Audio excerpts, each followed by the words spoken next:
하나님이 13년 동안 아브라함에게 침묵하신 그 시간, 우리는 어떻게 해석해야 할까요? 하나님께서 아브라함에게 침묵하신 이유가 뭘까요? 그것은 아브라함에게 하나님이 13년간의 긴 기다림의 시간이었다라고 하는 것으로 해석할 수 있습니다. 아브라함의 모든 가능성이 사라질 때까지 기다리신 것입니다. 아브라함이 꿈이 다 깨어질 때까지 기다리신 것입니다.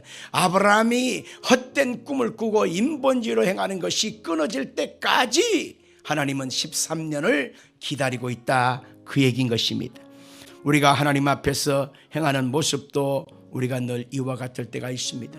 하나님보다 앞서 나가고 하나님이 원하지 않는 방법으로 추구하면서도 나는 이것이 하나님 뜻이건냥, 이렇게 하면 하나님이 기뻐하실 것이건냥 우리가 착각할 때가 많은데, 그것은 굉장히 어리석은 착각이라는 것을 알 수 있습니다.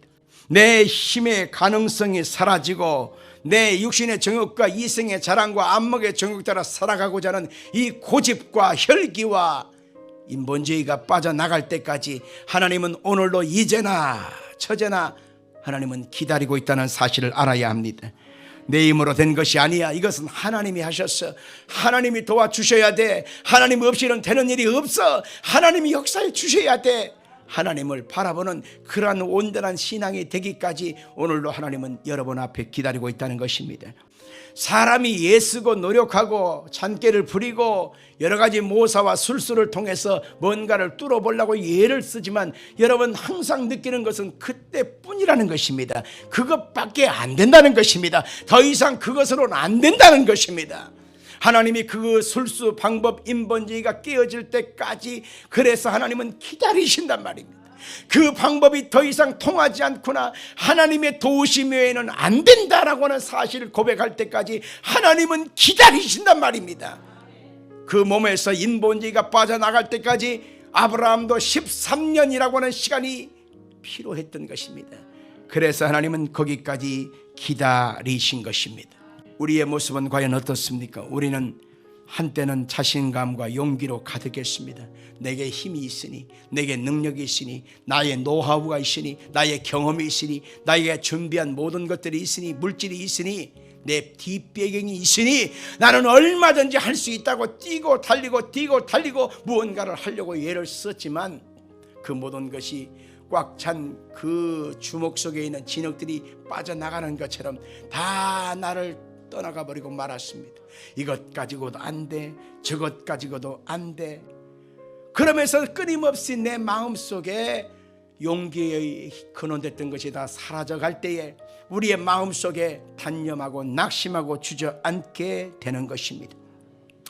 이제 1살, 2살 나이를 더 먹게 되니 모든 용기는 사라지고 이제 나이 먹는 것에 대한 두려움, 일이 무섭고 무겁고 힘이 들게 되었습니다. 몇 번의 실패를 경험하다 보니까 이제는 실패가 두려워서 일조차도 시작하지 못하는 이제는 겁쟁이로 전락하고 말았습니다. 우리의 마음속에 다가온 이런 쉽게 포기하고 빨리 절망하는 것이 익숙해질 때에 여러분들 우리의 마음에 어떤 마음이 드나요? 왜 하나님은 나에게 잠잠하십니까?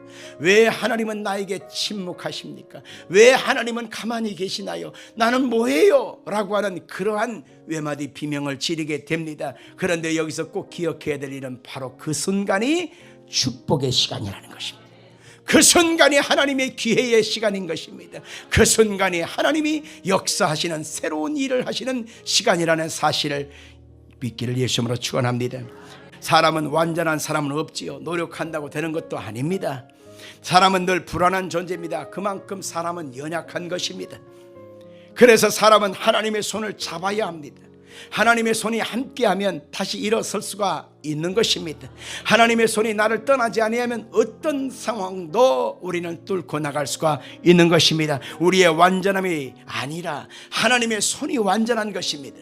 우리의 능력이 완전한 것이 아니라 하나님의 손이 완전한 것입니다. 그래서 하나님의 손에 붙들린 바 되어지면 주께서 역사해 주시는 것입니다. 그래서 두려워하지 말라, 내가 너와 함께함이라, 나의 의로운 오른손이 너를 붙들이라고 하는 표현이 바로 여기에 해당하는 것입니다. 하나님의 손은 또 다른 가능성입니다. 하나님의 손은 또 다른 일하심입니다.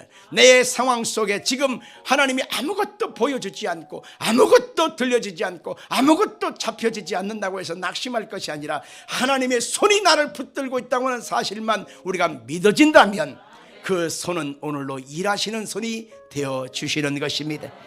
하나님의 손이 보이지 않지만 오늘로 나의 손을 붙들고 있고 그 손은 나에게 등을 탁 대면서 걱정하지 마라, 내 아들아 내 딸아 염려하지 마라, 등을 도닥이면서 용기를 불어넣고 계시는 하나님의 은총의 손인 것입니다. 먹고 마시는 모든 수고하고 예쓰는 열매들이 바로 하나님의 손에서 나온다고 말하고 있잖아요.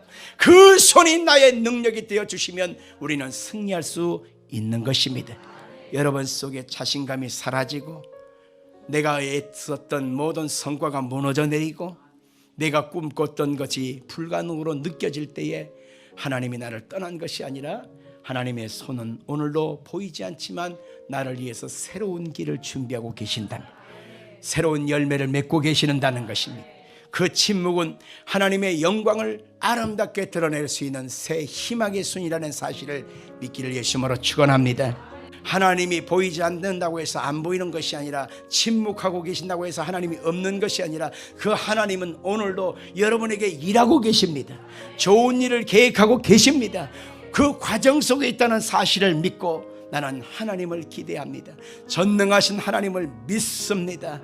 그 하나님이 오늘도 역사하실 것을 기대합니다라고 하는 그 소망으로 다시 한번 일어나기를 예수님으로 축원합니다.